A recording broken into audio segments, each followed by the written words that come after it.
महाराष्ट्राचे माजी मुख्यमंत्री आदरणीय उद्धव साहेब, व्यासपीठावर उभा असलेले सन्माननीय युवासेना प्रमुख आदित्यजी ठाकरे साहेब, व्यासपीठावर उपस्थित असलेले महाराष्ट्राची नाही देशाची बुलंदतोफ आदरणीय संजयजी राऊत साहेब, व्यासपीठावर उपस्थित असलेले सन्माननीय खैरे साहेब, सन्माननीय विनायक राऊत साहेब, सन्माननीय अनिल देसाई साहेब, उपस्थित असलेले सर्व नेते मंडळी, उपस्थित असलेले सर्व पदाधिकारी, समोर उपस्थित असलेले परभणी जिल्ह्यातून आलेले कानाकोपऱ्यातून सर्व शिवसैनिकांना सर्वप्रथम जय महाराष्ट्र।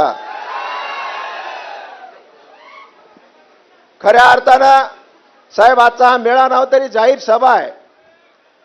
जाहीर सभेला लाजवल अशा प्रकारचा प्रतिसाद आपल्याला लाभलाय म्हणजे आपल्याला लक्षात आला असेल गेल्याले गद्दार हे चोर होते आणि आपण चोर पाळले हे सुद्धा आपली चूक झालेली आहे।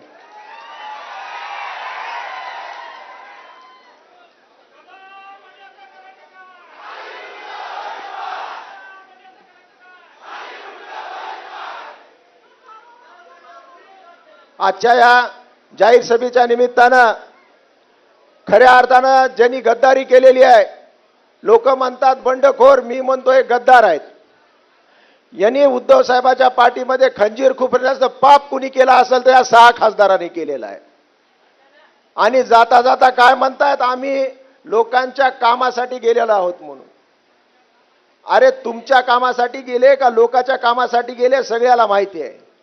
आता तुमचं काम झालं ना, आता तुम्हाला हात जोडून विनंती आहे, तुम्ही जा, आता आमचं काय तुम्ही काम करू नका। जशा प्रकारच्या चोराच्या टोळीमध्ये सामील झालेले आहेत, तुम्ही पाहिलं असेल आपले खासदार, त्यांना 2दा आमदार केलं, 3दा खासदार केलं, या देशाच्या सर्वोच्च सभागृहामध्ये नेऊन पोहोचायचं काम उद्धव साहेबांनी केलं। जिथे 150 कोटी जनता आहे देशामध्ये राहता साहेब, त्यामध्ये 543 लोकांचं सहभागी लागतं की ते लोकसभेत जातात। आणि अशा माणसाला साहेबांनी 3-3दा लोकसभेत पाठवल्यानंतर सुद्धा हा माणूस गद्दार होता म्हणजे माणूस कोण आहे तुम्ही लक्षात घेतलं पाहिजे। आणि जाता जाता आम्हाला आणि उद्धव साहेबाला सांगतो की उद्धव साहेबांनी असं केलं पाहिजे होतं, उद्धव साहेबांनी तसं केलं पाहिजे होतं। अरे तुम्ही चोरी केली, तुमच्या मनामध्ये पाप आहे, तुम्ही चोर असल्यामुळे तुम्ही अशा प्रकारचं पांघरून घालण्याचं काम स्वतःवर करत आहात। आणि जाता जाता म्हणले की या राहुल पाटलाला 2014 साली मीच आमदार केलं। 2014 साली माझ्यासमोर 35 लोकांचा इंटरव्ह्यू साहेबांनी घेतला, 35 लोकांमध्ये माझी निवड केली आणि मला आमदार कुणी केला असेल तर या सर्वसामान्य शिवसैनिकांनी उद्धव साहेबांनी मला आमदार केलं। अरे तुम्ही 2014 साली विधानसभेतून पळून गेले, ज्यावेळेस तुम्हाला माहित होतं की विधानसभेमध्ये सरकार येणार आहे, तुम्ही मंत्री बनणार आहेत, पण तुम्हाला माहित होतं तुम्ही निवडून येत नाहीत म्हणून तुम्ही वर गेले। 2019ला मला म्हणले राहुल पाटलानं माझ्या विरोधात काम केलं। 2019ला तुम्हाला माहिती आहे सुरेश नागरे सारखा भूत माझ्या विरोधात उभा केला, एक अपक्ष उमेदवार उभा केला ट्रॅक्टर घेऊन।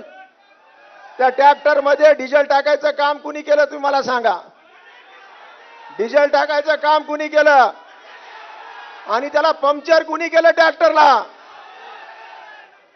2024ला सुद्धा अल्पसंख्याक उमेदवार आमचे महापौर इथं बसलेले आहेत, दारोदारी फिरले। 2014 साली एखादा अल्पसंख्याकचा मजबूत उमेदवार मिळतंय का राहुल पाटलाला पाडायला?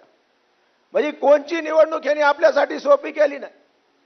सातत्यानं स्वतःच्या स्वार्थासाठी राजकारण करणारे माणसं, ज्यांनी मताला विकलं, ज्यांनी पक्षाला विकलं, याच्यावर तुम्ही विश्वास ठेवणार आहेत का सांगा मला?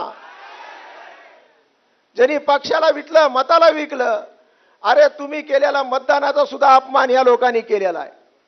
हे लोक काय सांगतायत की आम्ही सत्तेमध्ये जातो, सत्तेशिवाय काम होत नाहीत, आम्ही सुद्धा विरोधात काम करतो। अरे तुमच्यात धमक असेल, तुमच्यात ताकद असेल तर विरोधात राहून सुद्धा तुम्हाला काम करता येते। लोकशाहीचे 2 भाग असतात, एक विरोधात, एक सत्तेमध्ये। मग लोकशाहीमध्ये विरोधात राहायचं नाही का? आपले विचार मांडायचे नाहीत का? तुम्ही विचार सोडून पळून गेलेला आहात, तुम्ही स्वार्थासाठी पळून गेलेला आहात। तुम्ही किती रुपये घेतले ते सगळ्या जनतेला माहिती आहे, म्हणून तुम्ही आम्हाला ज्ञान शिकू नका। असल्या गोष्टी कोणी परभणीमध्ये सहन करणार नाही। कालपासून तुम्ही पाहता साहेब कशा प्रकारचा प्रतिसाद आपल्याला लाभलेला आहे. प्रचंड असा प्रतिसाद आहे साहेब. तुम्ही काळजी करू नका. इथला खासदार जाऊ द्या, पण इथले चारही आमदार निवडून आणण्याचं काम आम्ही सर्वजण केल्याशिवाय राहणार नाही. शिवसेनेला मान्यताच आमच्या परभणीच्या जनतेने दिलेली आहे. शिवसेनेला मान्यता आमच्या परभणीने दिलेली आहे. शिवसैनिकांना अतंग असं प्रेम ठाकरे कुटुंबावर केलेलं आहे. सातत्यानं म्हणतात की आम्हाला बोलवून येते, आम्हाला बोलवून येते. अरे आम्हाला का बोलवून येत नाही? आम्ही ठाकरे ब्रँड असल्यामुळे आम्हाला बोलवून येत नाही. तुम्हालाच का बोलवून येते? त्याचं कारण एक आहे की तुमच्या मनामध्ये स्वार्थ आहे. म्हणून माझी तुम्हाला विनंती आहे की तुम्ही सुद्धा कोणी त्याच्या भूलथापेला पडलं बळी नाही पडलं पाहिजे. जाता जाता म्हणालेत की जर कोणी आमच्या अंगावर आलं तर आम्ही शिंगावर घेऊ. अरे यांचे शिंग उपटून जर खुपसले नाही तर राहुल पाटील नाही मी. तुम्ही त्या शिंगाची आणि आरेकारेची भाषा राहुल पाटलावर करू नका. ज्या गावच्या बोरी आहेत त्या गावच्या बाबळी आहेत एवढं लक्षात ठेवा. आणि सत्तेच्या ताकदीवर तुम्ही काही गोष्टी करू नका. आम्ही कधी सत्तेत येऊ त्यावेळेस दाखवू काय असती सत्ता ती. मग सत्तेमुळे कोणाला दाबायचं काम करत असताल तर राहुल पाटील तुमच्या सर्वांच्या पाठीशी आहे.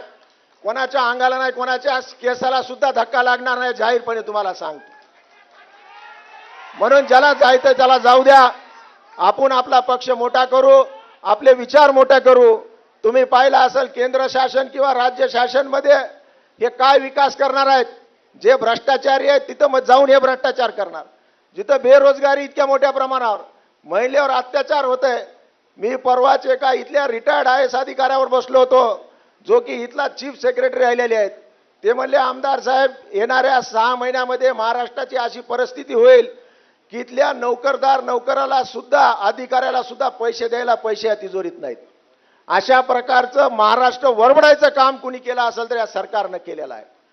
म्हणून यातून आपणच आता हे वाचू शकतो. जोपर्यंत जनता रस्त्यावर येणार नाही तोपर्यंत ही क्रांती होणार नाही. आता हे